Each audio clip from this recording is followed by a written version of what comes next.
ఇప్పుడు యుద్ధానికి సంబంధించినటువంటి సన్నాహాలు గుర్తుపెట్టుకోవాల్సింది ఒకటే. మనం వాళ్ళ మోడీకి మద్దతు ఇవ్వట్లా, దేశానికి మద్దతు ఇస్తున్నాం, సైన్యానికి మద్దతు ఇస్తున్నాం.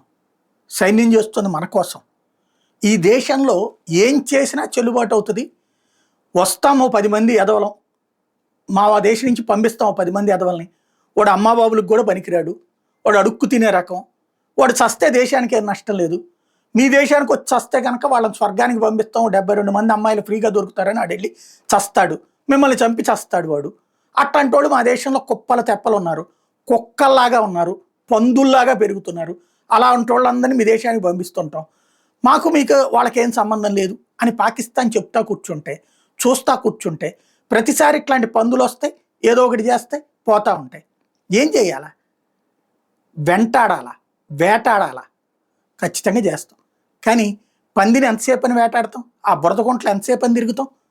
కాబట్టి ఆ పందుల్ని పంపించే కేంద్రానికే ఇప్పుడు మనం కొడుతున్నాం. వాళ్ళకి ఇప్పటిదాకా ఏంటి, తీవ్రవాదులు పంపిస్తే భారతదేశం ఏదో మాట్లాడదు. ఇప్పుడు ఇదివరకేంటి, కార్గిల్లో ఆక్రమించుకున్నారు కాబట్టి కొట్టాం. మనం ఏంటి, ఫస్ట్ అటాక్ మనం చెయ్యము అన్నటువంటి పాయింట్ మీద ఉన్నాం కదా అని. ఇప్పుడు వాడు చేస్తున్న తీవ్రవాదం కూడా అటాక్ కింద చూస్తామన్న సంకేతం ఇప్పుడు ఇవ్వదలుచుకున్నాం మనం. తీవ్రవాదాన్ని అదొక చర్య కింద కాదు, ఇప్పటిదాకా అదొక చర్య కింద, అదొక లాండ్ ఆర్డర్ ఇష్యూ కింద చూస్తున్నాం కాబట్టి అటు రెచ్చిపోతున్నాడు. తీవ్రవాదాన్ని ఈ దేశం మీద యుద్ధంగా, పాకిస్తాన్ పంపుతున్నటువంటి యుద్ధంగా, పాకిస్తాన్ చేస్తున్న యుద్ధంగా చూస్తున్నాం. నువ్వు నా దేశం మీదకి యుద్ధానికి వచ్చావు, నేను నీ దేశం మీదకి యుద్ధానికి వస్తున్నావు. లేదా నువ్వు కొంతమందిని పంపించావు, వాళ్ళ మూలాలు మేము వచ్చి బాంబులతో పేలుస్తాం, మిస్సైల్తో పేలుస్తాం, నీ ఊళ్ళో ఉన్నా పేలుస్తాం, నీ ఇంటి దగ్గర ఉన్నా పేలుస్తాం, సైనికాధికారుల పక్కన ఉన్నా పేలుస్తాం. ఎందుకంటే అమెరికా వాడు బిన్ లాడెన్ అనేవాడు పాకిస్తాన్లో ఉన్నటువంటి ఒక ప్రాంతంలో ఉంటే అక్కడికి వచ్చి మరీ పేల్చిపోయాడు. ఏమన్నాడు, నీ దేశాన్ని ఏమైనా చేసామా, తీవ్రవాదినే కదా లేపేసింది అన్నాడు.